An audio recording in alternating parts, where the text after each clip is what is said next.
What? I think he's already loaded. No, I wish. No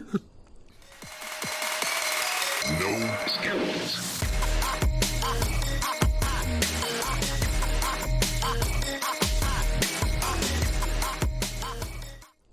Alright, hello everybody. We are back with the part 2 of last week's episode as we didn't realize 2 hours had passed. I don't know if you were here with us, if you're just joining us freshly. We did an arcade special where DJ, my good co-host here, and Brandon, my lead editor and head of our reptilian race subterfuge group, that's what we're calling them, have walked down memory lane and did some fun lore diving discussion about like the true nostalgic arcade experience, something that's actually disappearing in the modern world. And 2 hours in, we didn't, yeah, fucking crazy. But 2 hours in, we realized, oh shit, we need to cut. And we're back for part 2. We've got way more shit to say and different topics. It did a lot of different ideas that we just wanted to scream, but didn't even have enough time to do. So, without further ado, we got DJ right here on the right, Mikey right here in the middle, DreVo right here on What's up? His editor's ice chest. Yes. And we'll jump right into this because I wanted to bounce a couple crazy ideas off you boys because, as we've discussed already, arcades are very nostalgic. They are disappearing. And before we get into stuff that's like our personal stuff, there was two things, or there was one big thing I wanted to run by you guys because I don't know if you know this. I know you're more tied into tech. Yeah. Sega is doing something crazy. They are going to be starting a cloud service, much like Xbox Ultimate or Steam or something similar along those platforms. Oh, but Yes, it's I Sega's heard about that. arcade I already list. Every arcade Yep. game is, yeah. Oh, yeah. I figured you would know. Sega's arcade library is massive, and it'd be like $10 a month or whatever number they finalize on, where you can stream these games to your home. Which I'm torn, man. What you got, Brandon? It's a weird concept, right? It's a weird concept. It sounds good on paper, but yet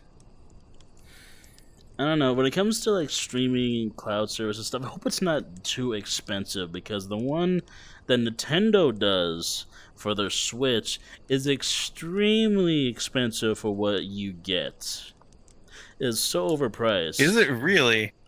Yeah, because a lot of the classic games on there, I mean, shit, it's what, like, I don't remember the exact prices. I'm looking at maybe 15, 20 or more for those classic games. I mean, it's really overpriced, and on top of it, there's not too much. I think they added more recently with their last, like, Summer Games Fest showcase, but before that, there wasn't all too much, and the cloud service...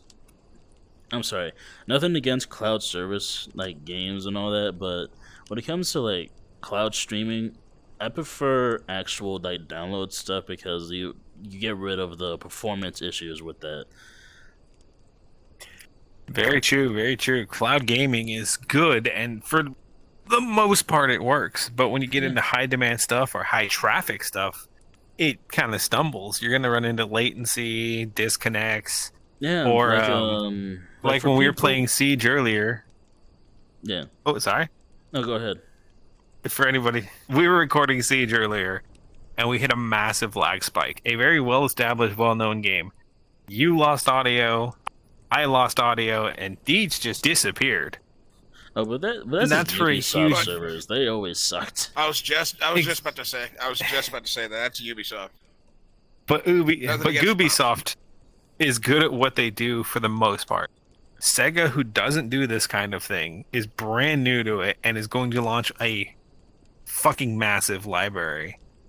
I don't think it's a good idea. I don't think they're going to be well equipped to handle it right out the gate. We're going to run into huge issues. They, if anything, I can see them using up some like Microsoft's Azure servers, just like how Sony does with them when it comes to cloud service games.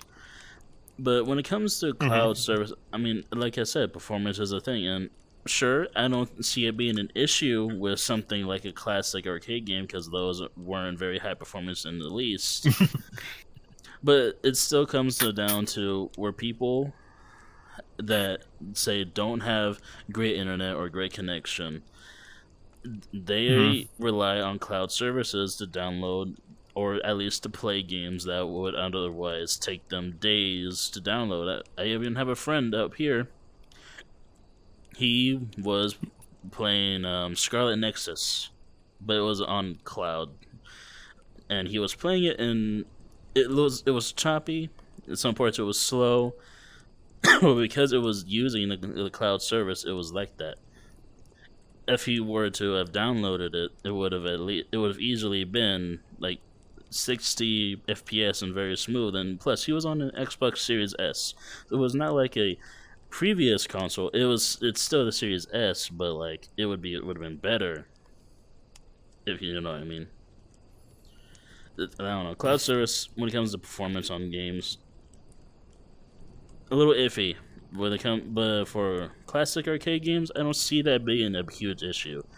But I still don't like the reliability of it because you always have to be online for that. One thing they're gonna have to look out for is, especially with some of the most like classic video games in history, some of which that people still load up emulators and play to this day. They would have to watch out for the fact that their servers are going to get overloaded at a moment's notice because people are going to want to play, your Sonics and your Mega Mans, and once you have too many people on it, that's when you're gonna have issues. Oh yeah, massive issues. And I don't know if you guys know this, Sega actually owns a Gundam co-op, PvP, and Battle Royale arcade cabinet that can link to multiple cabinets. So, oh, nice. What used to be a solid, I think it's 8-person game mode. Imagine if you're trying to run 100 of those at one time now. They've never messed with it, and it's something they'd have to really sit down and figure out. Otherwise, like you said, we're going to run into huge performance issues. We're going to run into drops. And I know this is going to sound kind of nuts. Some of the stuff we've gotten over the years is good and it's very solid, but Sega still operates out of Japan for the most part. And their tech, sorry, there's something in the air. Their tech is unbelievably good as far as their modern arcade releases. There's a lot of stuff that doesn't get ported over here just because buyers can't shell out the money it costs to produce these kind of cabinets. Whether it's new fighting games, VR rigs, these PvP Battle Royale cabinets. I was even showing you the other day. They own a oh my god, a VR competitive with circuit or FPS with the circuit. It has a competitive league. That's stuff we just don't have here. I think that was now trying to run. I think that might have been Contractors, because I know Contractors has a pro league, or it might have been Onward. No, this one's it's got a weird name because it's a cabinet exclusive, but it has little. You remember how So you remember how old arcade games you had your little card like this big, and you would scan it or enter a pin number to track progress? This has cabinets where you can do that, so you can, same way as Call of Duty, loadouts, weapon skins, unique gear, just keep your loadouts going and then compete in events. That sounds cool. Now you gotta admit though, it does sound fun. Oh, it sounds super fun, but that's kind of like a weird way the future is going. It's not set in stone. It's something they want to do, but it's so night and day different from what me and you grew up with. The old school walk into it was this is gonna be weird. Stick with me. It feels like a fever dream when you describe an arcade because for the most part, they all have black carpet with weird swirl, almost space designs or maybe shapes. Sometimes they have leftover versions of that leftover material of that carpet that they use on the walls to fill up the empty space. It's not regular tile or shitty fake wood panels. The arcade that I grew up going to, that I grew to familiarize myself. There's actually two. You can't see my fingers right now because I wear big sweaters, but there was two. One of them, it was just a skating rink, and then on the other side of the building there was there was some arcade games, and that's where I got introduced like Mortal Kombat and everything. Now the carpet design that you're talking about was at FunQuest in the Hilton in Reno, Nevada. Now it's Grand Sierra Resort. That was leftover carpet because inside FunQuest there was also a laser tag, and those little like weird shapes and designs were blacklight reflective, and it was all blacklight.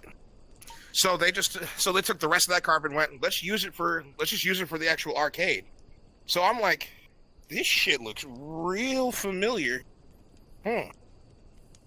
I've seen this before. Go play laser tag, and I'm like, there it is. And there it is. Yep. And there it is. Yep. And there it is.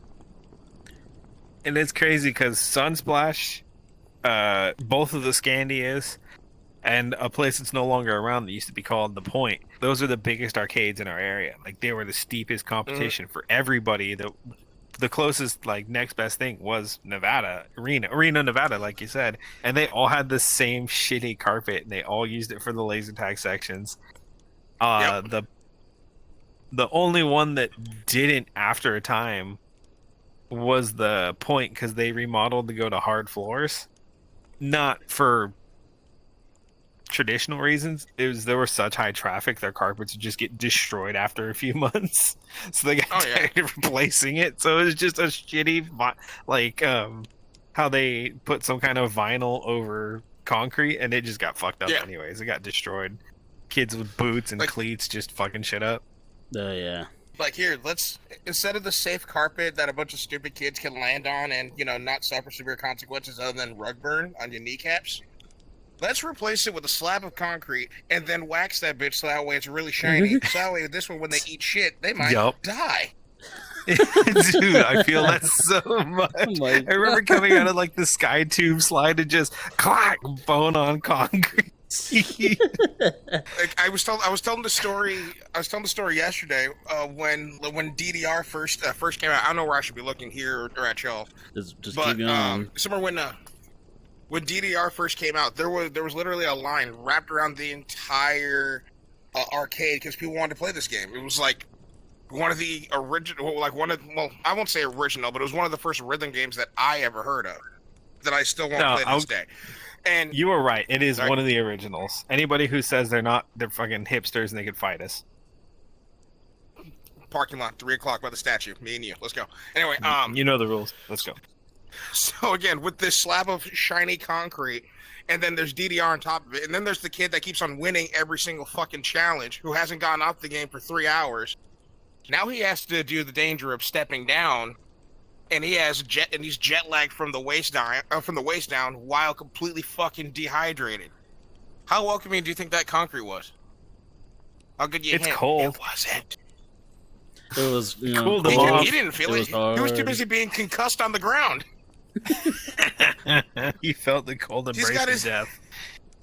Like he's got his gamer sweat on, and he ends up slipping on this towel because again it's slick. They waxed it, so it's completely slick. He slips, and you just see him take a digger straight, like head first onto it, and all the other gamers are just like, "Free space, DDR." None of the parents I was that guy. None of the parents were giving a damn because it wasn't their kid. He was the one kid that came unsupervised. He was there just for DDR. Just to embarrass us. He was that guy. So he's laying there cold on the ground. I'm like, I wonder what we should do. I looked to my mom and I'm like, do we help him? My mom's just like, shit, he ain't my kid. I don't give a damn. Go play some games. He's someone else's problem. Fuck it. Hey kid, if you're still alive, fucking kudos, bro. That was one massive thud. I felt that on the Richter. You got a hard skull. I respect that. I respect you. It's so funny because I'm gonna single him out for a moment. Okay. So, I'm not talking shit. This is a more me and DJ are old kind of thing. All right. As time. I'm not gonna say that, but I mean, you and I grew up in the era. What? I was about to say, go ahead, Yeah, lay yourselves. I'm here. I'm here for it.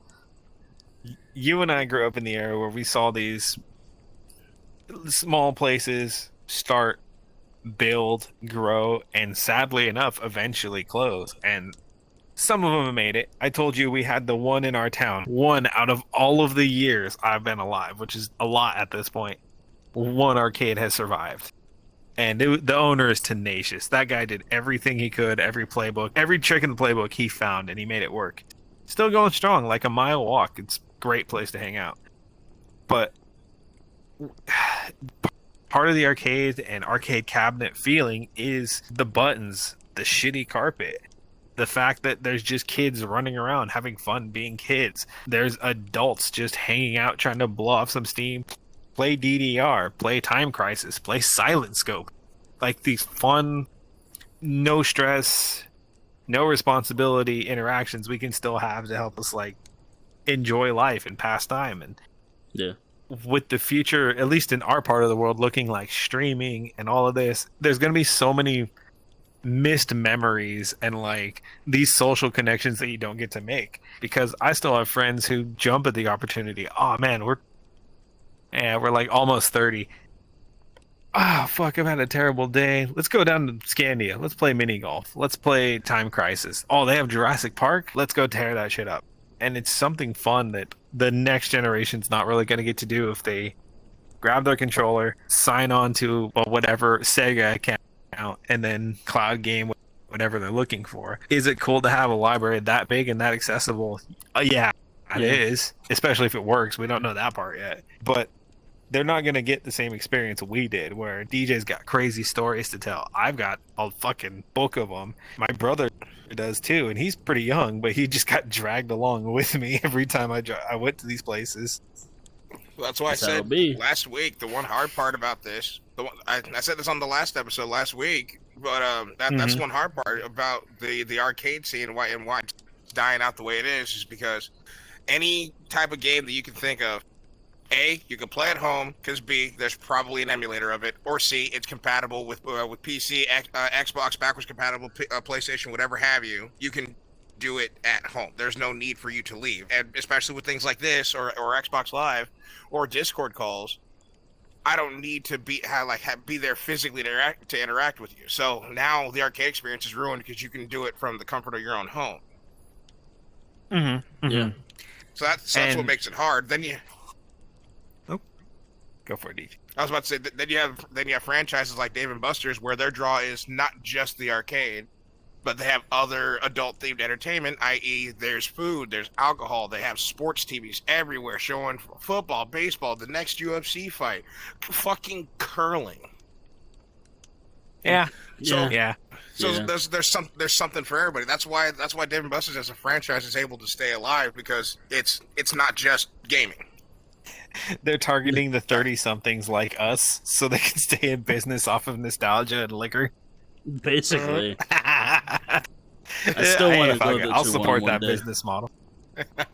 Actually, I'm going to take this moment. Yo, Dave and Buster's, I know you ain't sponsoring us. That's fine. Folks, they don't give a shit about us. But there's their Cajun salmon. God, dude, grab a Cajun salmon and a light beer and then just go have fun in the arcade games. That's the evening out right there. I actually got my boss to pay for that on a business trip. It's the best way to spend a night. Throwing that out one there. time at Dave and Buster's with my friends, we were in Providence. There was a Dave and Buster's in the mall, and my buddy, he was just like, all right, I'm going to run these ticket games. I don't give a fuck about what kid is on them. I'm kicking them out of the fucking way. I'm playing skee ball. Quite literally, he goes up to one of the skee ball machines. There happens to be a little kid on it. He just like boots the kid to the side, swipes his card, and goes, let me show you how it's done. Whoa. Fuck. Hey. Whoa. You get What? The exorcism of Emily Rose over here. Fucking hell. Fucking oi. Oh, it's still doing it. Oh, whoa. Oh, what are you doing? Over here. I'm sitting. Okay. Alright. It's not what your head was doing. Yeah. That'll look cool in the video. I can't wait to watch that back. But yeah, so What's he going quite on? literally It's still going. He quite literally just like shoos this kid aside. Oh, Yeah. Yes. Do I No, need to you're reset good. myself? Go ahead. You're good. All right. You're good. Yeah, but he quite literally just like shoos this kid aside, swipes his card, and he goes, "Let me show you how it's done." He gets the balls, and he just starts cheating. He walks up to the edge of it and starts putting them all in the 100 slot. And then he's just Oh like, my "I god. score." Gets a shit What ton a of tickets, and I'm like, What the fuck? I'm like, "You're a piece." He's like, Yeah, "You're a piece of shit, dude." And he goes, But his response was, "I'm a piece of shit with tickets. Get at me." And I'm like, "Oh god, okay." I always, at least before I go to the ticket booth, I want before I play ticket games. If I were to play ticket games, I always wanted to go to the ticket booth to see if they have any like decent prices that I would actually give a shit about. Not like, oh yeah, for 8 tickets you can get you can get a warhead, and for 10 tickets you can get an eraser pencil top that looks like a star. Oh, 'Cause dude, you're a pixie sticks are star. nothing. Dude, don't. I have bad stories of pixie sticks. Well, before you get into that, you actually reminded me of a story. Do you guys mind if I take a minute tangent here? Go ahead. Go ahead. So, for everyone who's never been to an arcade, DJ mentioned ticket machines. I'm going to take this slowly because I know there's a lot of you Zoomers out there. So, the way it works is arcade. So the way it works is there's usually a little booth with a lot of prizes. Go play games that pay out tickets for good scores or jackpots or whatever the gotcha system they have at the time is. And go at the end of the day, you can go redeem it. Dave and Buster's is kind of cool because they save it on a card, and you're not having to carry a bag, like a grocery bag full of tickets around everywhere. It's kind of nice. But I've been playing these games for a very long time, to the point where I know ticket machines by names because I've done so many of them. Anyways, we were at a family party, and one of our friends, who's sadly no longer with us, he was hanging out, had his little girl with him, and he's giving her fistfuls of quarters. His son's running around over there somewhere, probably on DDR or those motorcycle things you sit on. And Yeah. Yeah. With the lean. Oh yeah. And Yeah. so they're doing that. Me and Adrian have a few spare quarters because we played DDR, we played Carnival, and then we played Fast and the Furious. I'm like, I'm good. I don't need to do any more games. I've had my fun. The kids can run around and take over the machines because it was kind of a small place. So we go to one of the ticket machines, and with 3 quarters each, we hit 2 jackpots, and then 2 second place prizes, and then a mystery bonus. If you guys have ever heard of a arcade machine called Ski Jump, it's a white cabinet, real long. You drop a quarter in, and it rolls down a slot and tries to hit through a rotating wheel. Yeah, I've actually we're used really good at that that game. exact one before. You see, like their thing, and it's a classic. We did. So we hit our jackpots, we hit our bonus, and we come back with a band like this big, coiled over like 5 times, just tickets all the way over. And we're like, oh hey, blah blah, hey buddy, here, go ahead, have this, give it to the little girl. You guys have fun. We're gonna go chill and grab some pizza. He's like, shit, Dale, there's this prize on the shelf she wants, and she kind of sucks at this. You mind going and winning a few more? So he gives us like $5. I'm like, ah, sure, why not? Okay. Do you guys know the light roulette? It's a big ring of lights. I was about to bring that one up. Yep, right roulette. Bro, we hit the jackpot on it 3 times, and the owner's just staring at us like this from behind the counter. Couple things real quick. The way you're describing how many tickets you had, it reminds me of that episode of The Simpsons when Nelson just breaks into one of the arcade machines. He just grabs He just a roll pulls of out tickets. the roll. This is how you really win. The screwdriver just pops it open. And then secondly, when it comes to that light roulette thing, the only thing that I can compare it to is this is the first ever experience for me of a real life quick time event, because either you're gonna hit jackpot or you're gonna hit 5, and it was so depressing when you were 1 light off from hitting jackpot. Oh, do you guys want to know the secret to that one? Sure. Wait a second, late. No, the other way around. So for anyone who's never played this game, it's a big ring of lights. They all have numbers associated on each light, and they light up one at a time in a sequence going clockwise.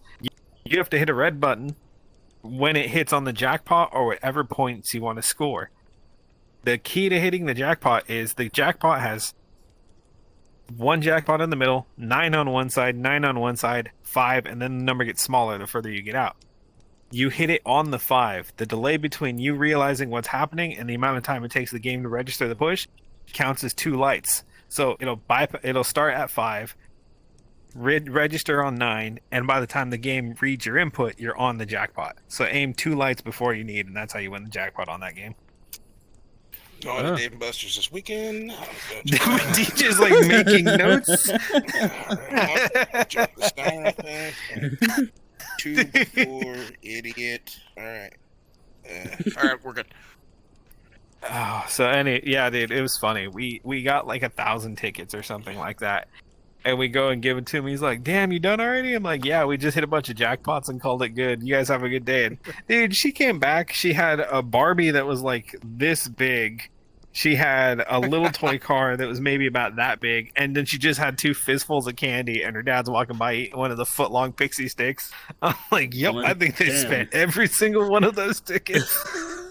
Bad enough ticket store. Even Dad was just like, "Hey, break me off some." Yeah, let me get what are that. Let me get that pixie stick right there. That's mine, not yours. Oh, dude, But especially when it comes to to token games, another classic one that was either gonna make you like want to stretch the skin off of your body, or make you the richest person in the arcade. Was you would take a token and then you would drop it inside this like this little dropper thing that had a bunch of like swerves and shit, like Plinko, and then there's a bunch of other coins at the bottom on this little slider thing that's going in and out, and on the bottom of that slider thing there's another tray. And so at the bottom of it, there's another tray that has a bunch of coins that are just laying still. What you're trying to do is drop it out on a flat point on the pusher to where it shoves coins off of the slider, and then those coins that fall off the slider, you're hoping that they push more coins off of the plate. And the more coins you drop, the more tickets you get. There's people that found a science to win every single time, to where I'm seeing guys walk away with hundreds upon hundreds upon hundreds of tickets from this. And I'm like, I can do this. Drop. One ticket. Absolutely nothing happens. Nothing. Yep. Not There's even a one science, ticket. It was just a DJ. piece of paper that said. It was. I didn't even get a ticket. It popped out a piece of paper that said "lol nerd" on it. Okay, rude. So, coin pushers are fascinating because you were right. There is a science doing them, and you have to know what size coin you're using, how far the pusher slot actually works, what the different pegs or what direction the different pegs are facing. Because yes, it makes a difference. They're insane, and I will always remember going to an arcade when I'm little and be like, "How does this machine work? This is stupid. I don't understand this." And then showing up one day as a teenager, scoring 500 tickets, and to be like, "Score! Let's get the fuck out of here." Like, I would pay money, and I think we should do this for the channel. We stick a GoPro on DJ's head and just cut him loose with like $20 in quarters and a coin pusher and see where he gets at the end of the day. I love that. That sounds great. It'd be a great video. I can film myself doing this next time I go to the arcade and the casino, because again, it's not they don't use tickets. It's one of those you pay with your card, and then the tickets are on your card. And I want to go to this. I want to go to this arcade more frequently because the prizes are gnarly. Not like, oh yeah, here's an inflatable hammer that you can beat the shit out of your friends with.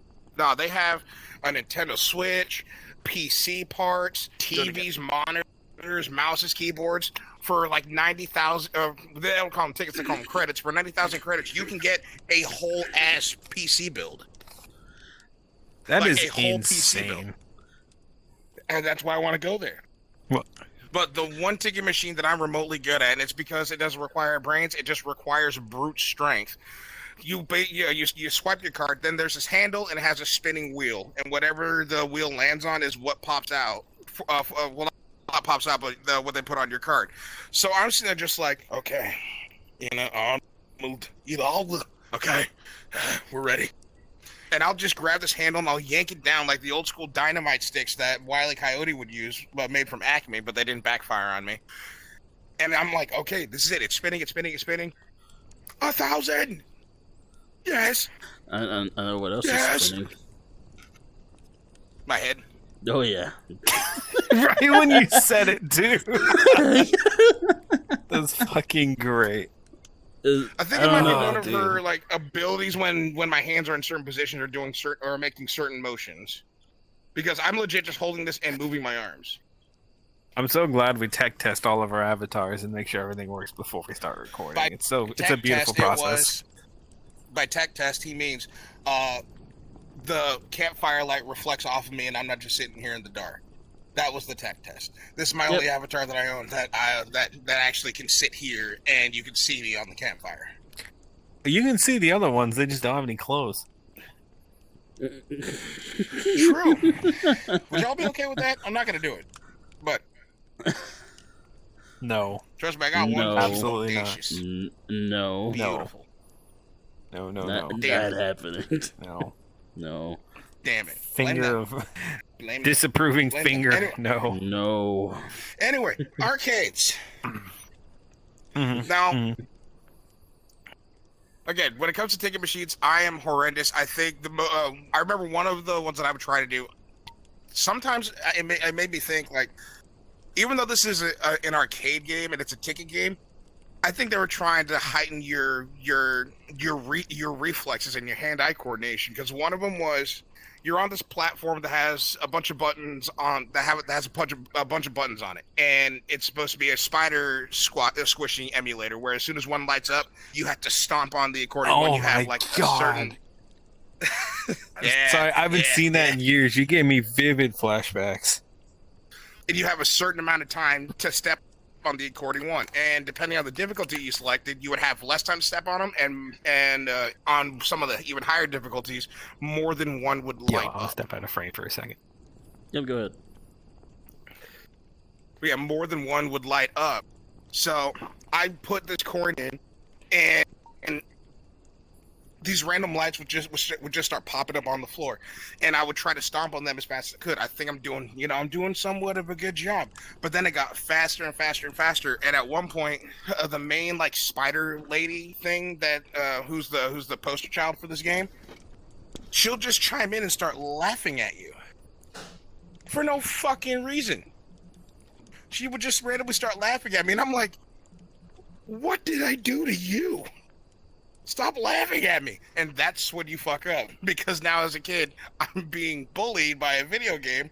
My emotions got the best of me, and I took too long, and I fucked it up. But I managed to get away with 60, maybe 70 tickets. And again, the higher the difficulty, the harder it is. The more chance you have of earning more than that every time. And that was one of my favorite ones. Sorry. I'm reminiscing so hard right now. I feel like I'm 10 years old staring at this damn I was just machine. letting you go because that was this whole rant and a half, and I'm here for it. Dude, that's real shit, though. DJ hit me with such vivid flashbacks when he started talking about that. Like, that was the game especially when you were really young. Oh, did you? I have a question. Like 6 or 7. Did you and your brother ever do the thing where you just pop a quarter in and both of you are on different sides trying to cover the full fucking mat? Yeah, right. Oh well, not my brother and I. It was me and my 4 friends. We both had one quadrant that we were in charge of. But then there was that one guy that started getting way too into it. He starts taking over everybody else's spot. That does Kyle, happen. stay over there, bro. Of course, his name's Kyle. It had to be, right? Let me ask you guys a question. Have you ever ran into the type of guy that you go in, you want to play like, I don't know, let's say House of the Dead or Time Crashes. Ever ran into that type of guy that you want to play with your bud or something like that, right? But he is just going and going, and he never dies, so you never get that spot opened, and he just... I swear once I ran into this dude, he beat the game like 3 times in a row before we got on. Because he was done. Of course I know him. He's me. I did that. I did that at Dave and Buster's. I was so sauced, and they had House of the Dead Scarlet Dawn. I popped in my coins, and I was just laying waste with that shitty plastic Uzi they gave you. Let me tell you, Scarlet Dawn, great game. I don't apologize for hogging the machine, but at one point it did click. Oh, fuck, I've been here for 45 minutes. Oh Yeah. no, that guy. It was for me. It's the DDR guy because it's a 2-player game and you guys are going head to head. And this kid never fucking lost because he's memorized every single step portion for every single difficulty for every single song on that damn game. And when he does finally lose, he doesn't even lose. It's the fact that his legs have quite literally turned to KY jelly, and he can't move them functionally any longer. So now he has to leave because his legs quite literally do not work. He's one more song away from being hospitalized. And then there's the guy when it comes to House of Dead or Time Crisis. Even if they die, they put in more coins or re-swipe their card.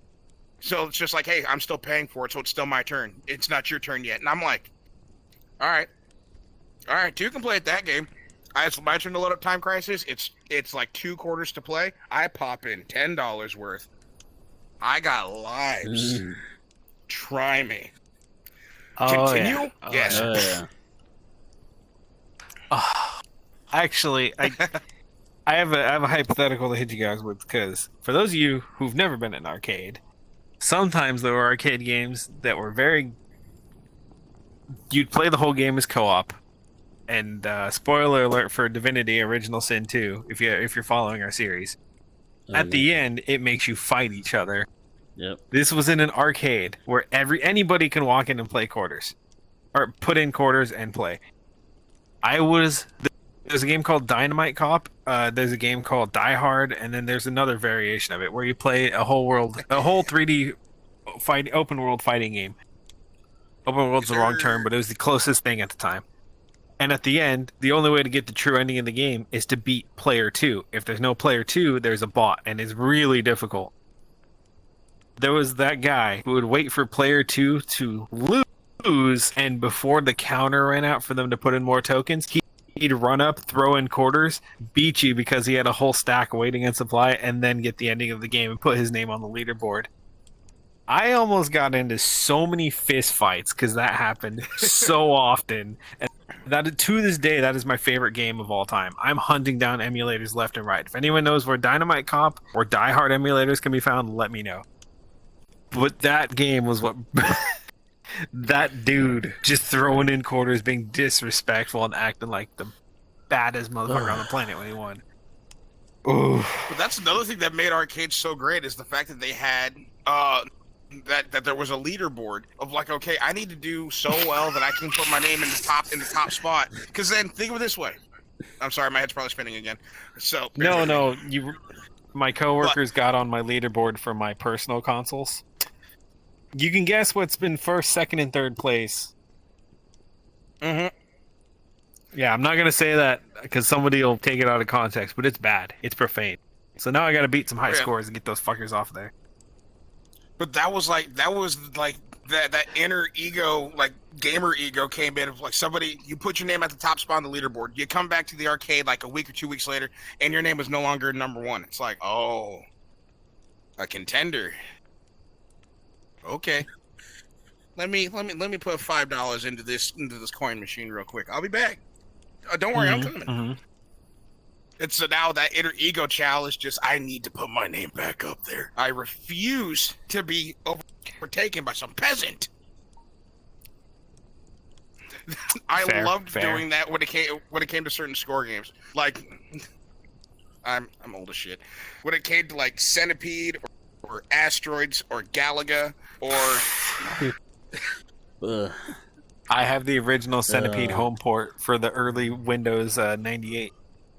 Yes, sir. Oh my god, that's so much fun. I think there's somewhere in my house in like a box somewhere where I got an original like I think it was cartridge of Galaga. For like Galaga was my shit. I don't remember what system it was on. It might have been the Sega Genesis, but it's a cartridge and it's old. I just want to double back before we continue down this we're old and ornery rant. I want to go back to there's always that one guy Now, going back to FunQuest with the laser tag, there was always that one guy for laser tag. He took it just a little too seriously. Now, remember, this is laser tag.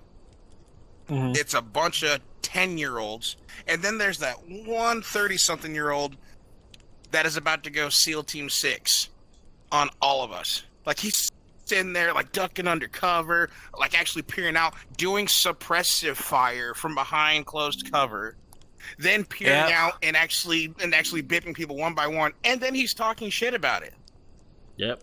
Like, you can't survive in this game, you can't survive in the real field. And I'm like, yo, bro, I'm 10. What's up with it? That's fucking great. You want an atomic fireball? My mom gave me 2 of them. Oh, don't start with those. You just hit me with a nostalgia tonight, dude. Atomic fireballs, the fucking warheads, the warhead candy spray. Where you and your friends would try to like spray as much into your mouth as you can, and whoever cracked first, you got to give them a wedgie. I didn't like warheads. I never did. I me love either. them, dude. Like, I like sour Laffy candy, Taffy, but I just never Airheads. cared for Laffy Taffy. those. Oh, Laffy I Taffy saw they was make hit or Nerds miss for gummies me. now. I want to try that. Yep. The Nerds rope was the shit. Anybody remember that? Oh, I remember yeah, that. stick. Hell yeah. Bro, have That's you heard about such the a terrible idea. Have you heard about Nerds gummies? I want to try those. Literally Yeah, just said that. I was facing you when I said it. Though. That's true. This game has realistic audio tracking. I gotta remember there's guests on both sides. Oh shit! That's I hit how it something. is when I'm talking over here, and I'm like, I don't know if they can hear me because I'm looking at the camera. But I No, guess you guys we can hear because you, I'm you're loud and I fine. project. All right. You project Yeah, so- crazy. You and Fraser peak mics like I've never heard before. Mm-hmm. That's some But now wild back to motherfuckers. I just remembered one of them that I would do. It's this miniature bowling set where you get this like little bowling ball, it's the size of a skee ball. You put it on this track and you actually like bowl, and then there's a set of 10 miniature pins that are held up by string. And it was for the kids that actually can't go bowling with the adults. This is meant for you. At the time, I couldn't hold a bowling ball. I could barely bench press a pack of ramen, let alone hold an actual bowling ball. So that's what this was for, and I'm happier than a pig in shit because all of a sudden I get a strike, and I'm like, Mom, look, I did the thing that you and Auntie do. I did it. And my mom's just like, that's so good. Jazz hands, baby, jazz hands. I'm sorry, the way you I'm like, yes. I'm sorry. Dude, Siege used to play that exact game, and him being Siege was full aggro. He'd roll it once, gutter it, and then he was just shot putting them bad boys down the lane. Yep. And they would If you hit weren't so shot putting- hard. Like, if you weren't shot putting it, you were that one kid that would just look around and make sure nobody was looking, and especially staff, you'd just like, strike. Just throw that back.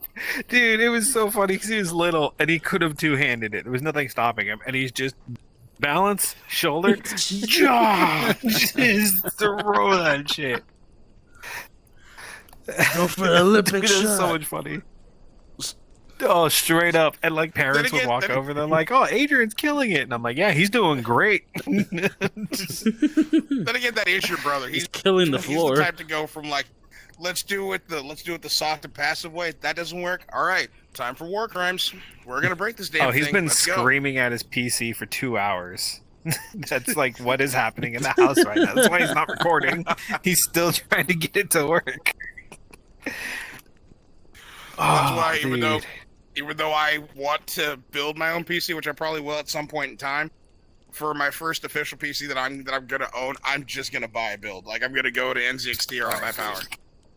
That I Just went with to the buy a HP, and despite what it says, the thing's working great. Yeah, me and Adrian both went the route of build your own, and he is now seeing the results of that right now. Yep. He's In the using end- such a pain in the ass motherboard, though. True, like in the end, it worked out fine, and my PC is great. But like, he's having some He's having some issues. I'll say that. So we found out the processor that he ordered was damaged. So they refunded him, got a new one, got that problem fixed. But now he's having issues booting up the hardware, which I don't want to deal with, DJ. I'm sure you don't either. Just get your pre-built. Absolutely. It'll save you a lot of time. I was plan on doing blessed. just that. I was blessed with my parts. They came in fine. But the only issues I came with was when I had everything plugged in and all of it is installed. Those little cords that come off the parts and you have to put into certain places of the motherboards. I'm like, where do these go? I am so confused. Yeah, and I'm small brain. That's not happening. Yeah, you All know right, what the we're getting Omen really did? sidetracked. That's sidetracked. Yeah, Come on. you're right. Actually, quick note, because this is funny. It's arcade related. That whole Sega streaming thing, you can get Steam's Mega Sega Collection. Great name, I know. Great marketing. It is VR compatible. It is 80s to 90s to early 2000s Sega games, but it's VR compatible. What? Yeah, does that so the way work? it works is it puts you in a rendered room, like a big 80s style retro art room. There's a LCD, not LCD. Is it LCD? I don't remember what the old monitors are called. CRT. There's a Yeah. CRT old arcade cabinet monitor, and it puts you up front of it, and you have an analog stick that you interact with the controllers and the buttons on it. Oh, well, okay. Damn. I don't know if I'll be able to stream it, but I'm going to be playing that at the very least for myself because, of course, I bought several of the games off of there, and obviously I have a VR set. So I'm so happy about that. Play my favorite arcade games in VR. That sounds cool, but I also see the issue of just input lag. Oh, yeah, but the response time is probably going to be trash and the most unforgiving arcade cabinets ever, but fuck it. I ain't afraid of nothing. Speaking of which, I gotta go on Steam and check out their summer sale. Get games from their summer sale. Oh yeah, I already highly bought recommend. fucking Doom Eternal and Half-Life Alyx already, just for $60. I got New Vegas Ultimate for $8. Yeah. I got Anyways. a VR headset for $400. Anyways. I actually did have something I wanted to ask you guys because arcades have always been this really weird niche place where, yeah, there's games. There's usually shitty pizza or hot dogs or nachos or slushies. Like, stuff to really get kids involved. Yeah. Yeah, exactly. Like, stuff to get kids involved with. Yeah. Did you guys ever go to an arcade that had an air quote attraction element to it? Like, early era VR, Yes. more modern ones? Okay, so you kind of have an idea of what I'm talking about, right? I know exactly what you're talking about. I got two, technically three. So, just for the audience, sometimes arcades will do tourist attraction, I guess would be the best way to call it. Something to kind of make them stand out, whether it's an in-house ride. Vegas does that one a lot, actually. Yeah, they have roller coasters on their fucking roofs. I've been on them. In-house rides, early VR experimental stuff. More modern places actually have full VR cabinets and arenas. Or Dave and Buster's, like I told you, had that big crazy dodgeball cabinet where two people can rack up in a big shooting gallery, but it's dodgeball. Like different things like that. Things that you wouldn't think normally go to arcade games. Because I've seen some wild ones over the years. And I was wondering if you guys had seen any, or if the places you'd been to tried anything like that to stay relevant. Sadly, I don't. I never been to one with that big unique attraction to it. And At it least not happens. that I know Some of. places were just old school. Yeah, I mean, not that I know of, at least. For all I know, Castles and Coasters might have had one. I just don't remember. I was a wee child, so I can't tell you. It was there, but Brandon's on the other side of the room, standing on some other kid's shoulder, so he could play Silent Scope. Yeah, the one that I know I told you about, and when we were talking off camera briefly. I wanted to say the story for here. but I remember I'm pretty sure it was just called Tank Assault, and you actually had like this big, Yep. like this big yellow headset. The controls are up here, and you're standing still. So essentially, you're standing around, and all you can do is move in a circle. That's it. But it was 360 degrees of you basically fighting off. Honestly, what? Never mind. That's gonna come out fucked up. But basically, you're just surviving waves upon waves of enemies by yourself in this one helmet.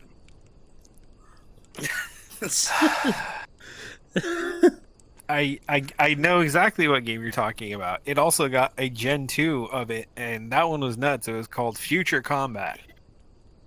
Same thing, Yes. big yellow thing you slide down, you hold it like this, and you use the triggers and like turrets and stuff. But this one, you were either the gunner on a battleship, you were in a mech, you were in the original tank, or you were in the gunner on a helicopter. And let me tell you, the helicopter was pure Call of Duty vibes, just sitting on the side with a minigun, just The little so Black much Ops fun. 1, like Black Ops 1, that XC-130 and helicopter gunner vibes. Yeah, that shit was fun. Oh yeah. Oh, dude, I saw some shit like that, and those are such fun games. Especially DJ, I'm imagining you were tall enough to where you can pull the thing down by yourself. I was not. Yep. I had to go get a parent and actually be like, hit- "Hey, can you get that for me?" I actually managed. I was tall enough to where I could pull it down on my own, but I wasn't tall enough to where I could wear it comfortably. All because I managed to pull it down right to where it was hitting its stress point. So while I'm holding on to it for dear life trying to play, it's trying to bounce back. To pull up? It's trying Yeah. it's trying to pull Yeah. up from me. And at one point, something scared me. I ended up like jumping a little bit, and I was actually off the ground. It was retracting with me still attached to it. Fucking DJ.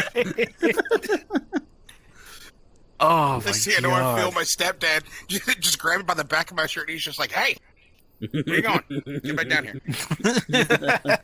That's fucking great. Oh, dude, that's funny. And I've seen weird attraction things like that, and that one's crazy. They actually have modern versions of it, and there's two different ones. There's standalone cabinets where you put on a crazy custom headset, and there's actually collaboration ones where it's a Quest with a case around it, and then it has a rifle mounted bracket to actually fit the two Quest controllers inside of it so you don't see them. So it looks like you're holding a big plastic arcade gun. That's cool. They're so sick. They have a Call of Duty one, they have a family friendly one, and then they have a Men in Black one, which hasn't been showed yet. That one's coming at the beginning, or the beginning of fall. And I'm so excited because the other ones are sick. Imagine if you can't afford a Quest, you can go down to the arcade, pop in 2 quarters.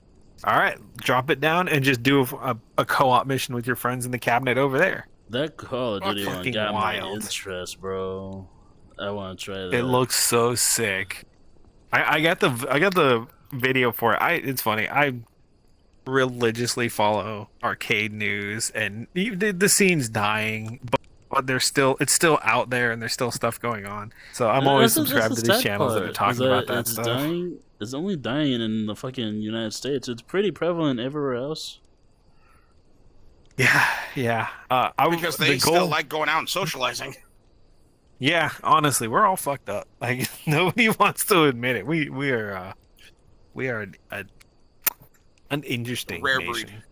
A rare breed. No, but another one that always, because again, it's honestly astounding, like how far back, like this VR that we're doing now isn't anything compared to what other people can do. Like you said, full like haptic setups where you can actually run in place and do shit.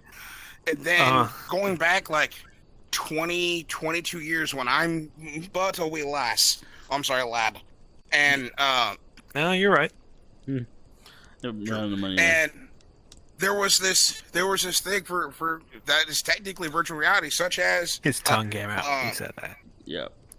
Such as the tank assault one, but then there was also this boxing one that actually had motion controls. You stand on this pad, you put on these gloves, and it actually tracks your movements, tells you when to duck, tells you when to swing a right, swing a left, to swing a straight, and then you're facing AI that are increasing in difficulty, and your job is to kick their ass. And I'm like, I'm gonna beat him up so good. He blocks everything, and I get knocked down in 2 punches. And now I had to put in 4 more quarters. Shit. You gotta slip the punch. I know exactly what you're talking about. You gotta slip and counter, man. You can't stand up with him. You're gonna lose. I know this now.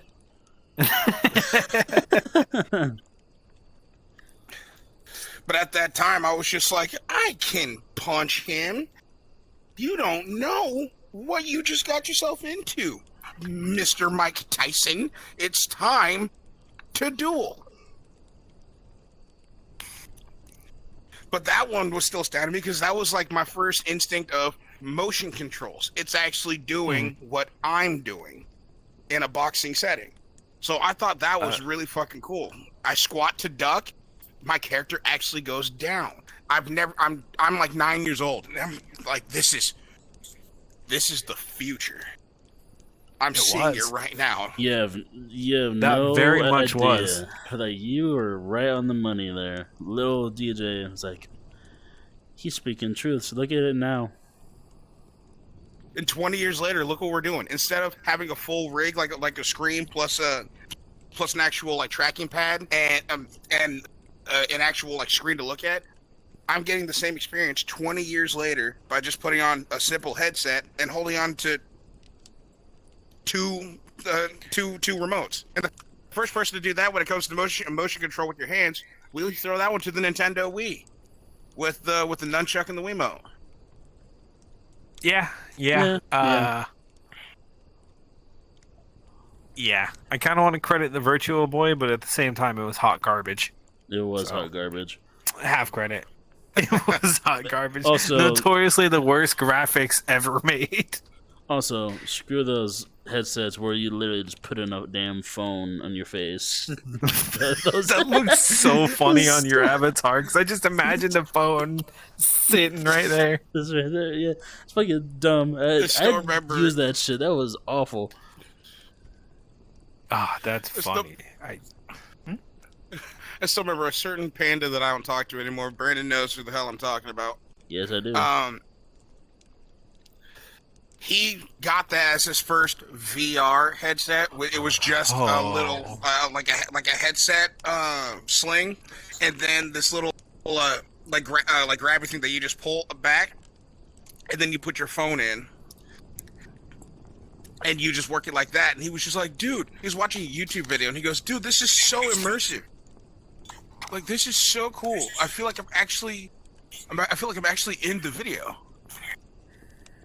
Dude, at the end of the day, you're just watching your own phone screen, but just inside a box. Just really close to your face. Box. Yeah, seriously. Don't turn that Like, brightness the field up, of view man. is great. Like, you started God watching... forbid somebody called you, too. Like, all of a sudden, Mom calling. Oh, whoa, shit. Or phone scam rings. likely. Scam likely. No, don't answer it. Shit. Damn it! Then you had to actually hold the that's- headset to talk to them because you couldn't rip it out of the casing in time. Whole ass headset. Hello? No, I got you on the VR phone. What's good? No, but No, he you got can't that, he thought it FaceTime was me. like, he thought it was like the Sorry. coolest thing ever. I'm like, dude, I get it, but then, like I said, it was just another little bit of advancement. Like, if it weren't for that, that was maybe their first take on, making something like this, making sure that hey, we have the right idea for a headset. Now it's how do we get the actual projection to play. So it's actually quite amazing from a simple arcade game of boxing and tank assault led to what we're doing right now here in VR. It's actually For quite sure. amazing. Like back in the arcade days, and that's where it all started. Also, I'd like to do a little special shout out to the Wii, specifically the rail shooters. Those were awesome. Those were fun. Oh, yeah. I got 2 of them. Right over there. I've got Ghost Squadron and House of the Dead. Yep, House of the Dead, Ghost Squadron. We also got Resident Evil Chronicles and the Dead Space rail shooter. I forget what the actual name of it was. I know it was Dead Space, but Those were fucking great. For anyone who's a total shitter, House of the Dead overkill. Oh my god. Bro, that ending though? That game has the worst writing. The ending, but The ending, though? the writing for that game is so dog shit. It's so dog it's shit. It's a then there's grindhouse Type fever of the dream. Dead. Typing of the Dead is a Typing of national the Dead. treasure. Put some respect on that shit. For everyone that doesn't know, Type of the Dead is quite literally House of the Dead, but instead of taking a gun and shooting people, words will pop up, and you have to type them out as fast as you can to actually shoot zombies. That is how people Killing- got fast at typing right there. Killing the magician will get you to 300 words a minute, for sure. If you don't know what that boss is, look it up. It's a fucking quarter eater. It's the worst thing ever. Yes. Oh my god. Oh, or no, in the second real game, quick, it's go- the go- Wheel of Fate. Yeah. What's up? Sorry. Lore Just nerd. wanted, but going back to arcades. Another one that honestly was really cool. I don't know if you could really consider it VR, but same place, FunQuest. I'm going to be referencing them a lot because that place, when it came to games, I really wanted to move in like that, and then the arcade in the roller rink. Is that But, what in the movie? Can I get a room? I'll sleep in the janitor's closet. But it was like this. It was this roller coaster simulator. It was just called the Tilt, and all it was is it was like this long, like, hate to might sound kind of morbid. It was like this long casket looking thing, and it would open up from the front. You and somebody else would sit in the two front rows, in the two chairs in the front, and then it was literally you're staring at a screen, you're strapped in, and you're on a simulated roller coaster. You don't feel like the forward motion because it's standing still, but it would like lift up, do flips, twist you, and start corkscrewing you like an actual roller coaster would, while you're looking at the projection of what is a roller coaster on a screen. And it was very like cyber tech looking. It was actually really cool. But I remember many times, I think that's how I was able to combat motion sickness so easily, because I wanted to keep going on that thing. Oh yeah, that shit will rattle you the first time, especially if you've never done anything like it before. Oh, I 100% vomited every ounce of food I thought I owned that day. God damn, dude. Gone. And I had corn dogs too. And I'm like, nope, that belongs to the concrete floor that I'm about to slip on because I'm dizzy. He threw it up, stick and all. Yep. Completely. Same with the popsicle. It Remember came, the little popsicle it sticks came that have out the jokes fully at the end of formed it? again. Dressings and everything. Just Like when Neptune spit out the Krabby Patty and then he re-ate it. Sorry, SpongeBob Hey, reference. stop. all right. Stop referencing SpongeBob. It's like every episode. Dude, SpongeBob was like the meme that we didn't know was going to become a meme and then live as a meme forever. It's SpongeBob so much. But yeah, so I it never was liked just it, a simulated. I loved it. That's my childhood. But it was a simulated roller coaster ride. And honestly, besides the fact that the only ounce of quote unquote forward motion that you felt was they had like 4 or 5 fans in the compartment on the sides of the screen blowing air onto you. Not too aggressively like you would feeling the air hit you in the face on an actual roller coaster, but enough to give you that more immersion. Like, dude, I'm actually going forward. Damn, hold on. And I loved that shit because the first time I took my brother onto it, for 45 seconds straight, you just hear some 6-year-old screaming like a fucking banshee for 45 seconds to where parents are coming over and like, is he all right in there? And my mom's just like, well, he in there now. I can't get him off until it's done. My mom's a gangster, and she's just like, well, he's already in there. I can't get him out till it's done. I'll worry about that when it's done. So he continues screaming. My mom's just like, and you just hear my mom just, hush your mouth. It's almost over. The guy that's running the thing is laughing his ass off because he's just like, there's a scared little kid in here. I'm supposed to show compassion, but how can I show compassion if the mom doesn't give a shit? Yep. We finally got off that thing. My brother to this day, and he's 26 now, turning 27. Because of that ride, back when he was 6 years old, he has never been on a roller coaster.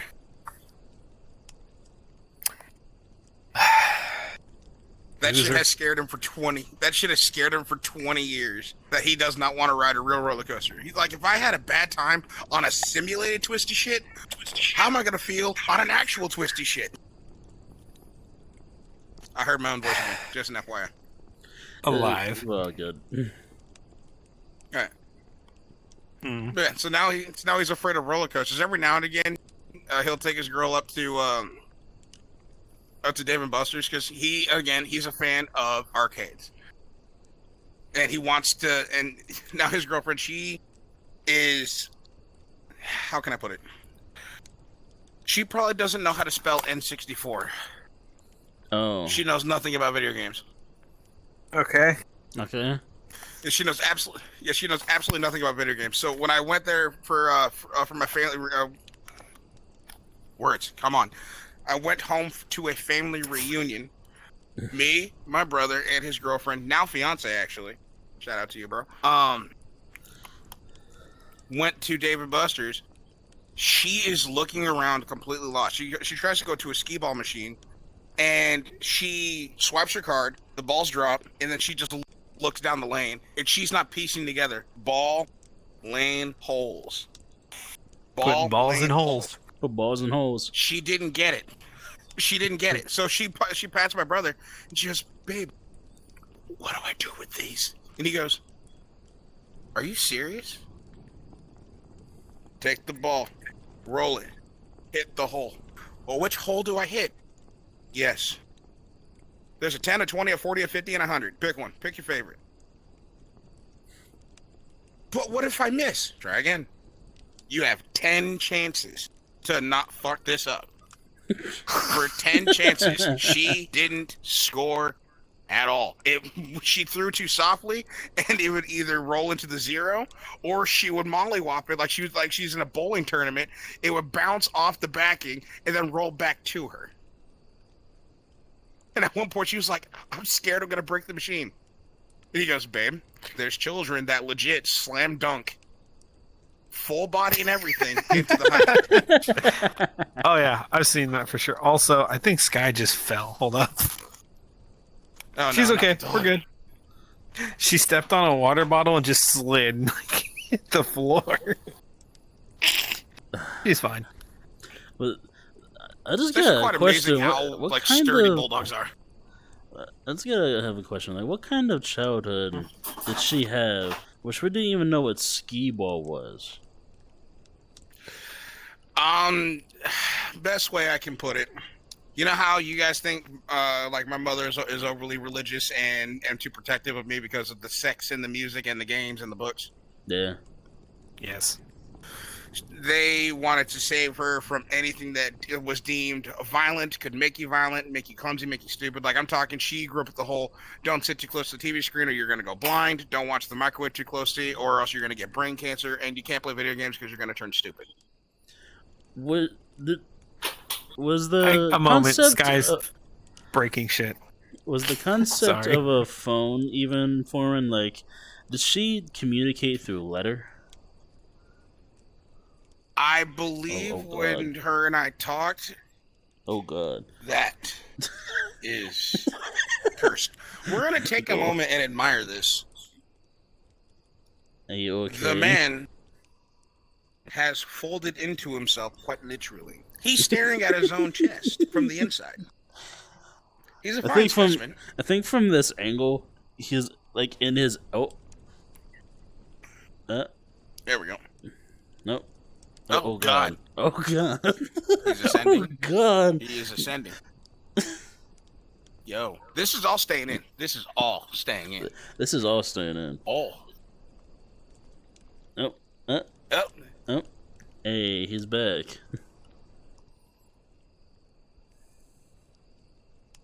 That was absolutely fantastic. That was a spectacle. I enjoyed that thoroughly. That was good. I loved that. Like, you were essentially doing hell Pilates. Bro, I didn't I know don't think you he's pulling people back, could he's not do talking. that out of being possessed.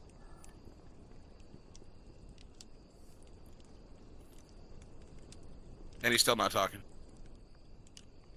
I was muted. I even made monster Yeah. noises and everything. Fuck me. Fucking idiot. Missed Alright. opportunities.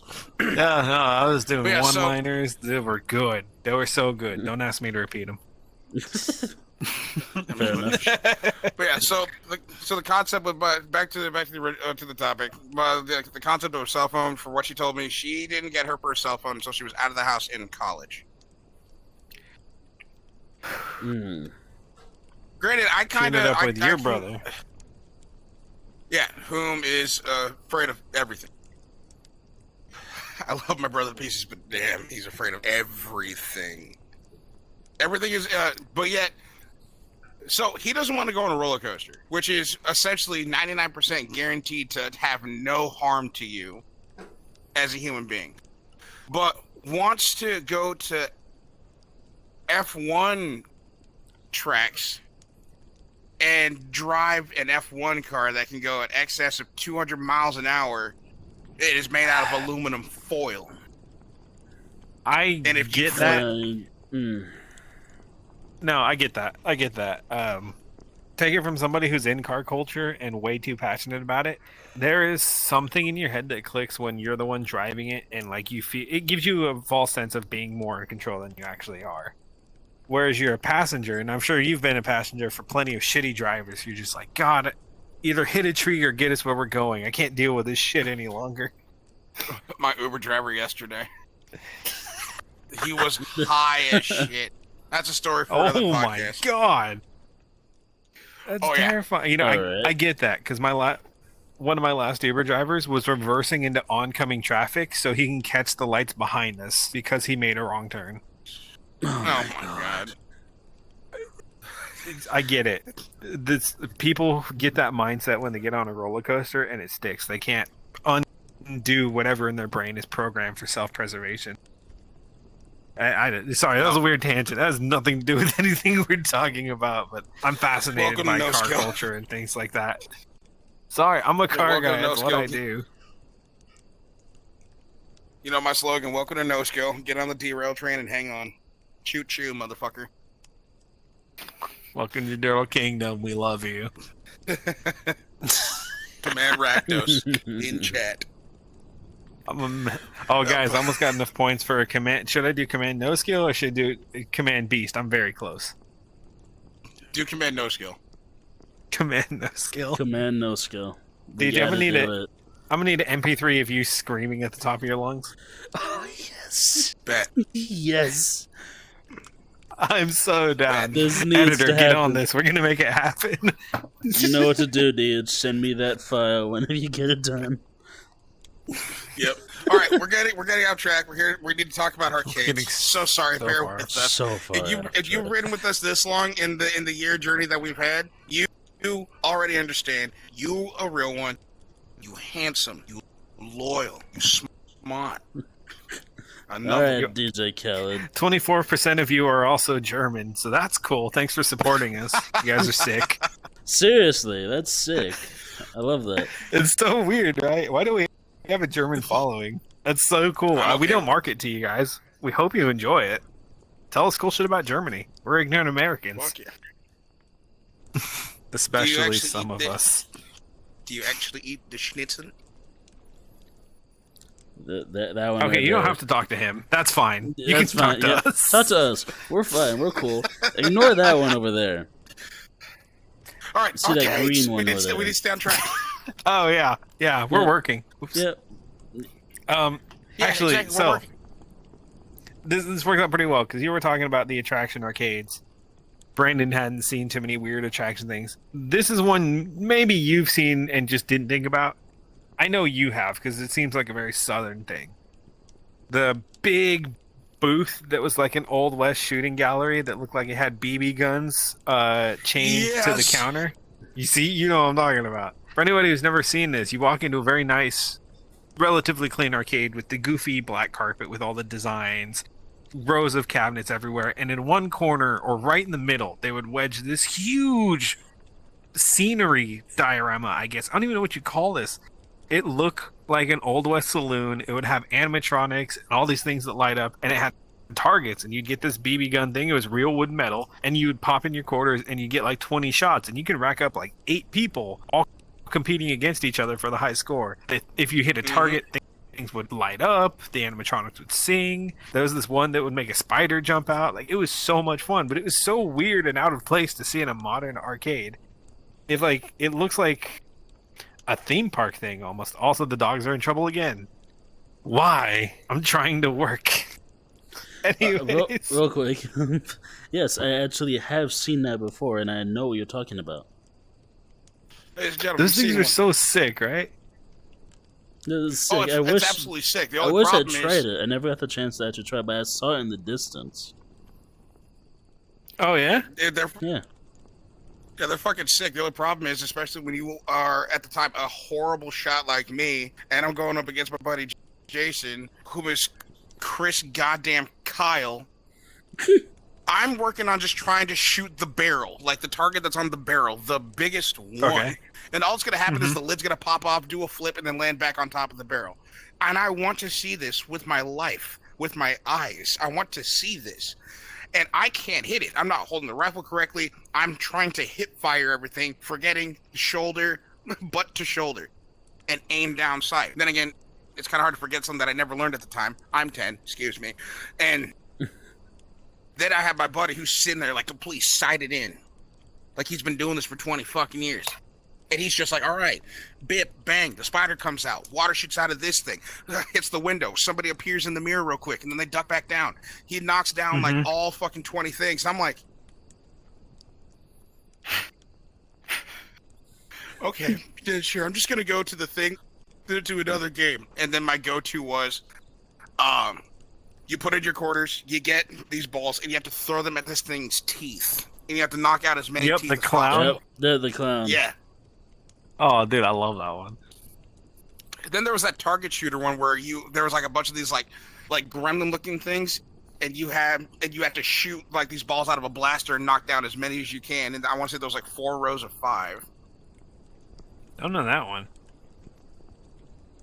Like all of a sudden, Wow, you Beach just caught me with some thud, arcade shit. thud. I don't know. That's a first.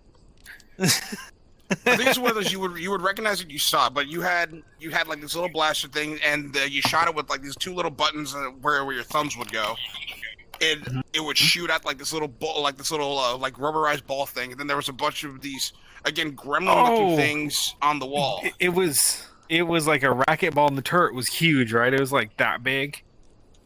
Yeah. Okay, yeah, no, you're right. And the gremlin was what threw me off, because you would get. So that's not an arcade thing. You know what that was originally made for? What? Fairs and carnivals. That was a carnival attraction. Then when they found out you could set it up as a cabinet for dirt cheap, arcades would just buy 1 or 2 of them, go stick it in a corner, and eat quarters with it because it's fun. You shoot racket balls out of an air cannon. Like, what kid doesn't want to do that? Yep. Yeah. Like, you gave me 300 psi of pure irresponsibility?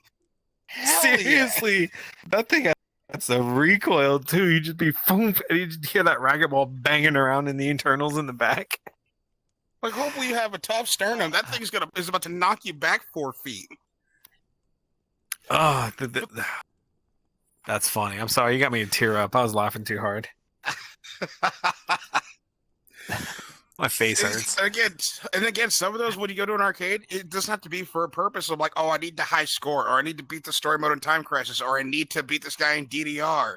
It was just, or even do ticket games. There was just games there where it's like, hey, this is a time killer. It's gonna be Very fun. much. Throw these balls at this dude's teeth. Wow, that came out horrible. But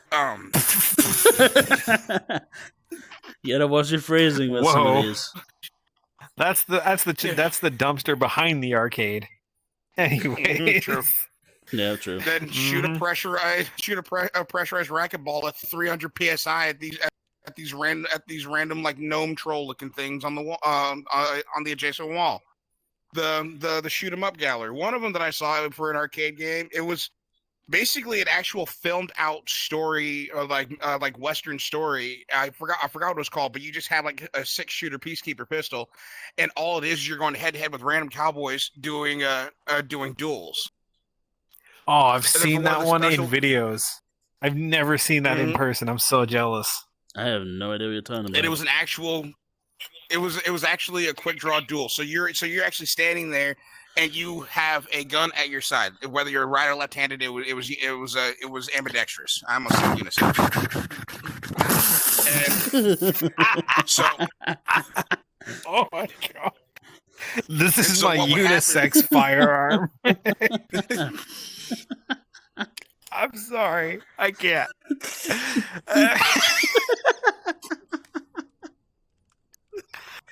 What the fuck, bro? We're Let's gonna get support you. canceled so fast. I have some more jokes, but I probably shouldn't say them. No, no. Okay, so anyway, I think it might have just been called quick draw because all it is you're sitting there with the gun at your side, and then there's the actual screen, the cabinet itself, and it's an actual like filmed out Western style, like actual people filmed and did this, and they had to film out different scenarios of winning or losing said duel. And you would actually have to wait till a countdown, and then once it hit 0, you had to quickly pull out said pistol and then shoot the guy on the screen. And if you pulled too early, it would give you it would delay you and make you start over. And then one of the things that it would do for like the special events, just to take your eyes away, is it would put you in a saloon and you had to shoot random bandits that were in there, avoiding the bar wenches, because if you shot them, it was an instant lose. Yep. Poor wenches. They're called saloon girls. DJ's just swinging and missing today. Yep. Dude, you should see me. We were recording Rainbow Six, dude. I was firing from both barrels. I swear that's gonna Firing be out a your ass video. at that point. That's gonna be a video entirely dedicated to you, my friend. Yes, We were there. Please don't Yeah. cancel. Oh, You were please don't there, cancel but me. it was I own a but please DJ don't cancel show. me. That recording, that was his all DJ. He was the star of that recording. That's the name of that. That's the clickbait. Rainbow Six Deej. Rainbow God Six D. Damn it! I gotta save her. Rainbow Six I'm D. gonna That's use good. that. I think I'm we gonna should use it. use that one. I'm gonna use it. See, This- let this be a lesson to the audience. This is how you work as a team. It's organic. It's natural. We clearly didn't fake that. Like we're Nope. all over here making notes and shit. Oh, that's literally funny. Have two guys that are- mid-podcast. Literally have two guys that are actual responsible human beings, and then have somebody who is just chaotic evil. And trust me, you'll figure shit out. They're the responsible Chaotic ones. stupid. Hint, hint, hint. But also, again, the quick draw thing, I would kill so much time in there because the story, it wasn't even really a story. It was just, there ain't enough room around these parts for you, Pilgrim. We will duel. And then I'm like, all right, let's go, bet. You hear the crows like cawing in the sky, and I'm like, I'm an actual fucking cowboy. I'm John Wayne. Let's go. Duke fucking Wayne. Sorry, fanboy over here. And next thing I know, Yeah, my this mom guy walks loves up. his Western, She man. is. Dude, I love anything Western. I love Western movies. I love Oh, Western yeah. TV shows. If it's a Western game, like Oh, when Hunt's new TV series launches, we got to do a watch party. Wait, what? fuck yes, yes, That's yes, happening? yes. What? That is Is that an happening. It's actual thing? unfortunately on. It's going to be on Tubi or Peacock, one of those two. Yeah, I mean, I will get a either way, shitty. I'll get a subscription for a short amount of time just so we can all watch Hunt together. I I have was no about to issue say, with that. Hunt either Showdown's way, a gift. I'm so down. Fucking Hunt's a gift, as he said. I love Hunt Showdown. God, That's can you imagine happening. if there was a Hunt Showdown arcade game? Be a quarter devourer. Oh my god. Between us, yes, absolutely. Like, everything in No. Hunt wants to kill you. Oh, what's up, Yes. Beach? Yes. No, I was just gonna say because we got to bring it back to arcades. That's I think that game is where my love for anything Western came up because I'm a sucker for anything Western. like how I just finished watching for like the 5th time on Netflix the Hatfields versus the McCoys. Really? And oh yeah, I absolutely love anything Western because of this fucking game. I blame them. But then we're gonna scoot you back up to Dave and Buster's real quick when it comes to some of their arcade games. I know this game is everywhere. Like I played it in movie theaters. I played it in that little game center in Walmart. But that one game where you have to like it's a quick time thing, but you have to press this button and line up these blocks in a straight line. Oh, it's called Stacker. Yeah, until you get to the very top, and the very last one, still to this day, always screws me. Oh, I've won like 7-8 times. It always screws me because I think I'm doing it correctly, but I'm pretty sure it's just like the light roulette thing where I have to like hit it a second in advance for it to register. Stacker increases 2.5 times for the first few levels, then it jumps to 3 times, then it jumps to like 7 times. And on the top, it's moving crazy fast. Once you get past the minor prize, you have to start hitting, depending on how many blocks you have. If you have three still, you're a god. You only hit 1 square early.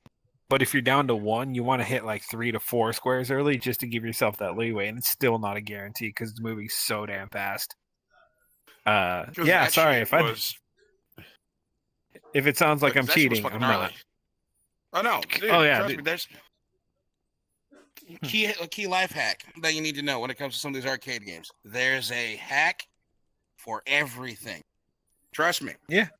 Any game you can win the top prize if you know how to do it. Hence them saying how they could hit jackpots like left and right on any of the old ticket games because there was always a way to do it. But they also weren't banking on a bunch of 10-year-olds to break down how to actually beat the game or cheat the game. It's, hey, they found a way. I was just too numpty and stupid to learn it. In the designer's defense, I probably should have been on medication when I was younger. I wasn't, so all of my attention went into shit that was totally not helpful in life. But it was there. I learned things. Oh shit! Then one of the fun things that I loved about the arcade is like this is the one time my mom doesn't care about the copious amounts of sugar that I'm consuming because I'm at the ticket booth. I'm getting atomic fireballs. I'm getting Skittles, and then if the vendor was there after I'd say an hour and a half, my mom's just like, "Let's take a break." We'd go eat some pizza that the arcade was selling, which was not fantastic pizza, but it was edible. And that's all that mattered. But then there was, every now and again, the Dippin' Dots vendor would be there. Oh God. Dippin' Dots, bud. What? Dippin' Dots. Crack in a pack. Dude, I can't. Dippin' Dots were my shit. I enjoy the hell out of them, but as an adult, they bother me because of my friends who love them and will do cringe-worthy shit to get Dippin' Dots now. Like, I'm gonna give you a prime example because y'all know Mando. Yep. Gorgeous really California beach blondes. Oh yeah, gorgeous California beach blondes hanging out in front of the booth at the event we're at, talking whatever. He walks right up to him, confident as shit. Says, "Excuse me, ladies," and when they step away, he just walks right between them, keeps going, and gets right in line at Dippin' Dots. Oh that is something that actually happened. Oh my God. I wish there was Dippin' Dots here.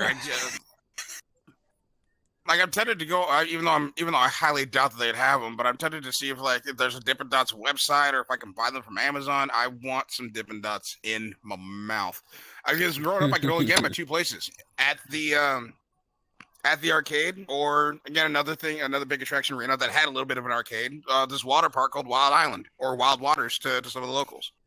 That thing had a small laser tag course. It had an arcade. It was the water park with 6 or 7 rides that were there, and then a go-karting course for some fucking reason. It took up half the parking lot. This was Arizona, right? No, this was Nevada. Okay. I was like, Give me I a could have sworn. water park in Arizona. Did a water park in Arizona? There's no water in Arizona. There's no water in Arizona. I was Besides, about like, to say. Havasu. I was about to say because I definitely have been to somewhere similar from what you're talking about. I was trying to connect it. I was like, is that Arizona or no? No, this was in Reno. And again, they Yeah. had some of their smaller arcades in there. Like one of the big ones that everybody went to. That's still that I still participate in, even though I can't play the sport worth a damn. But the basketball thing where you have to, it throws out like 4 basketballs at you and you have to score as many as you can in a certain amount of time. And Always suck one at of the those. things that if you go to the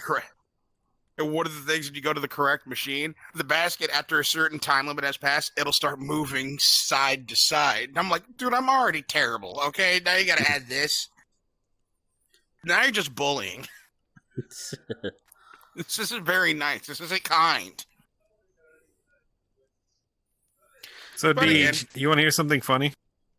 Yes. You can buy Dippin' Dots online from their website. You can buy single serving size or a bulk bag that is what they would consider 30 servings. Oh All right, hold on, let's no! make it find my cell phone with this headset on. You've done it now. He's gonna buy the bulk. It's, I think the bulk bag is like $70. Yeah. Hold on. Let's look. It's fucking 30 servings. Who needs 30 servings of Dippin' Dots? Him. Me.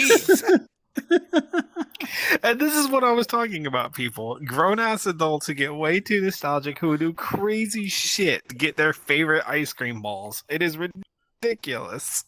Me. Crazy bitches do crazy things. Oh You my Dippin' God. Dot. It's me. I'm bitches.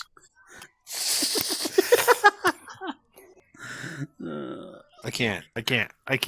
You know what? Anyways, while he's doing that, Yeah, you know what? I'm This trying is to do great this with. I'm because not gonna do it. we're running out of time, folks. Want to hit us out here? yeah. And I got an interesting one. So, normally we do stuff we would recommend, things we would try.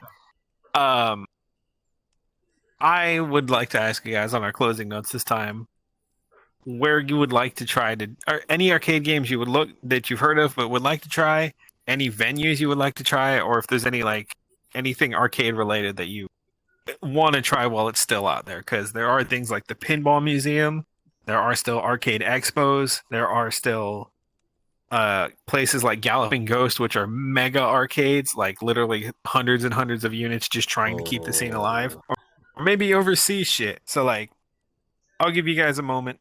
Of course, audience, bear with us. This is a little unscripted. We're going off the rails. Oh, I already know But- mine. I didn't know. Oh, do mine. you? Oh man, that's gonna save us some serious time. We'll start with Deej then, because closing notes and your good night.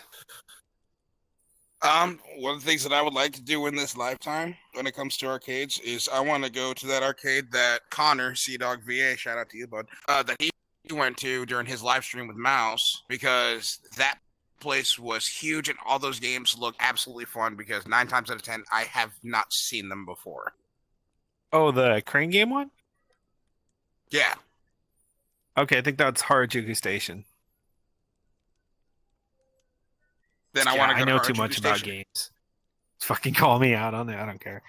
I will give you that arcade, and because it was like 5 stories, wasn't it? The crane games were like the first 2 levels, and then all the Sega Yep. shit was on level 2, and then so on and so on. I'll give you that. That one looks so much fun. I will lose my shit for hours in there. I'd hide after closing time and then come out and then continue playing the games. I don't know. I feel like 7 o'clock at night, you find out they serve beer and hot dogs. DJ would be going strong. He'd be ready for a nap around midnight. Nah, caffeine. Really? Four Locos. It sounds like there's a waterfall in my house. Starts Googling, do they have 4 Locos in Japan? Four Loco Arcade Kyoto. Search. Kyoto. 4 Locos. Anyways. All right. Um. Yeah, that's it for me. Okay, and to Brandon. I was gonna say just because my first one, just because I haven't been to one yet, and I do want to go to one eventually. Just first one is Dave and Buster's, obviously, because I haven't been to one. I hear nothing but good things. I want to go to one day, but another one I want to just throw out there. You just said like Galloping Ghosts. Run by the dock.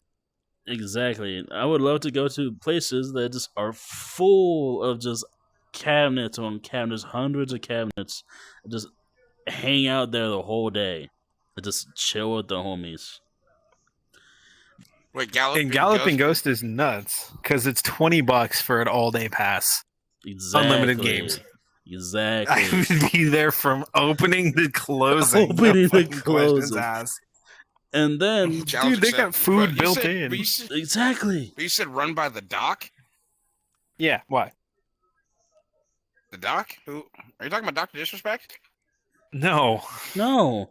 There's a guy who runs it who calls himself Doc. He earns the title because not only is he a fucking arcade wizard, he brings back to life and finds the rarest cabinets in the world. He has cabinets that cost Sega $100,000+ in the 80s. They were all thought to have been destroyed, and he has them in his personal collection. Yeah. Because every time I hear Doc, I think of Disrespect. I keep telling you guys, I'm not a fan of Dr. Disrespect. If you take away streaming, he's just an old guy with a weird haircut. Yeah. I mean, yeah. He likes to bully 8-year-olds online. Yeah, like Galloping Ghosts, and then at least some sort of place that says nothing but like AR type of stuff. Because I never actually been to a place that has dedicated itself to just AR games. They're getting harder and harder to find. We definitely hit the boom where they're popping up.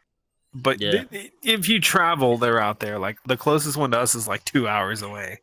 Like I'm looking for something like that crazy Far Cry one, or what was that one? It was like this pirate one that I heard about. Like you even played it, and it's crazy. I want to try one. The pirate one's gone. They officially pulled the plug, which is sad. Ugh, but heartbreaker. Places like those are getting short. Like the list is getting shorter and shorter. And one of these days, I want to at least try to find one and have that experience at least once in my life. Right. But other than that, that's all I got. So, that's a pretty good one, man. And there's some cool shit out there. And I feel like I would love to do that all-inclusive experience where you get to go try everything. Oh, yeah, fucking. But as for me... The Galloping Ghost one just sounds so good to me. We got to check it out. NoSkill road trip. Make it happen, folks. Get a GoPro. Just strap it on. Let's go. All day. Right. I've been a little bit of everywhere in the arcade scene. I've done a lot of local stuff. I have done some stuff traveling. Seen a lot of crazy shit. I even have a few European and German imports on emulators because they're such good games. Hey, maybe that's where a German audience came from. They heard me talking about German arcade games in a recent episode. Hey. Hello. Word from the US. Sorry, ignore me. If you couldn't tell by my deep, refined, and totally well-versed personality. Anyways, I would love to go to the Pinball Arcade in Vegas. Or sorry, not Pinball Arcade. The Pinball Hall of Fame in Vegas. I'm a super geek for pinball. The mechanisms are fascinating. The different the different cabinets and art styles are out of this world. That one is a must, and I was supposed to fly out there twice in the last year, and both my tickets got canceled. The flights are shut down. The hotels. It was a mess. Y'all know what happened in the last 2 years.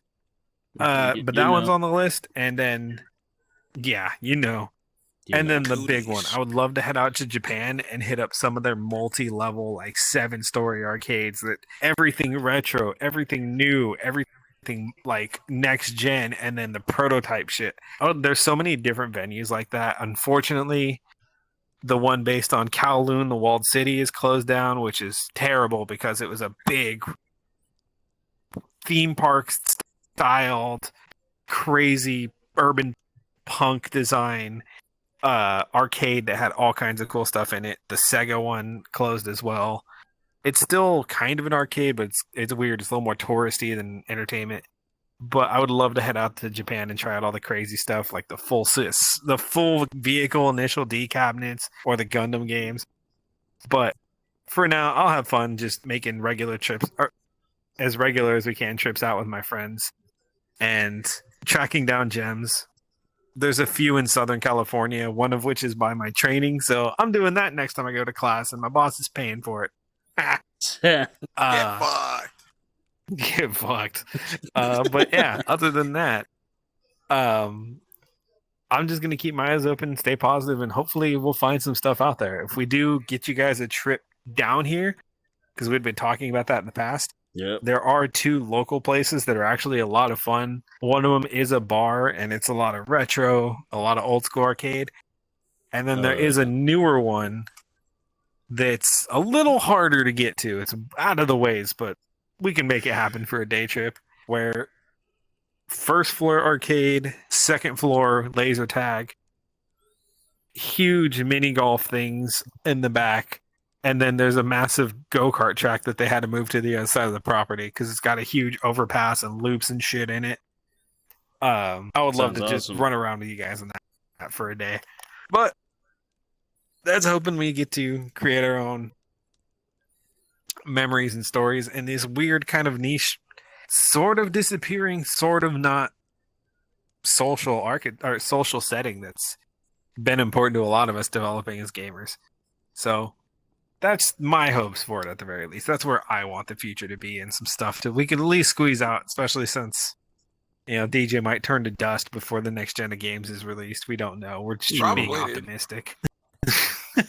We're holding out. No, you're not wrong. But, knowing me and my luck, I already have a torn meniscus. Next thing you know, it's just like, dude, he fell off a ladder, and the next thing we know, he was decapitated. With turned to vapor, just a red mist from hitting the ground. Reduced to atoms. Oh my God. Of course he did. He did it. Yep, he said it. He said it, folks. He said the thing. All right, and with all that goofy shit out of the way, let's wind this up down. I have been NoSkill Mike. This has been our amazing editor, Brandon. This has been DJ. I don't know what to call him other than that. It's concerning, and you have been a wonderful audience. Have a good night, everybody. We'll catch you next time. Bye.